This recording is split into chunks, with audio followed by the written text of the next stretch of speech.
Assalomu alaykum hurmatli obunachilar. Bugun siz bilan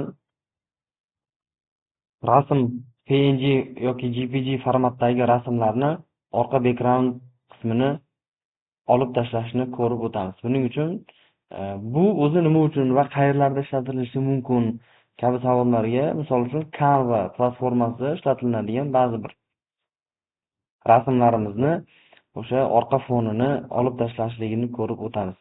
Buning uchun bizga internetdan birorta rasm olishingiz kerak bo'ladi. Mana, misol uchun gerb rasmini olamiz. Rasmlar qismiga o'tamiz. Mana shu rasmni bitta saqlanib qilib olamiz. Mishka o'ng tugmasini bosib, rasm ustiga saqlanib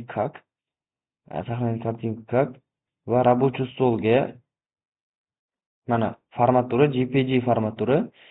Buni gerb deb saqlanib qilib ishchi oynamizga saqlanib qilib olamiz. Va ishchi oynamizga qarasak, mana bizda gerb rasmimiz chiqdi. Uni orqa fon rangini olib tashlashimiz kerak bo'ladi.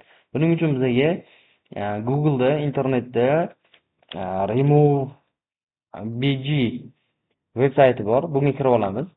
Va mana o'sha sahifa Remove Background va bunga kirganimizdan keyin rasmni yuklash qismi chiqadi. Rasmni yuklashimiz kerak bo'ladi. Rasmimiz рабочий stolimizda mana ko'rinib turibdi.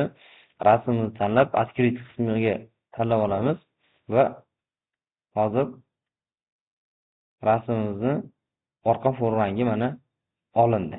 Endi bu rasmni yuklab olishlik uchun mana yuklab olish qismidan bepul yuklab olamiz.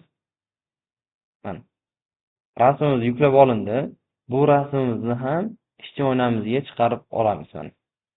Endi ko'rib turibsizki, rasm orqa fon rangi yo'qoldi. Mana bu orqa fon rangi turgani. E'tiborlaringiz uchun rahmat.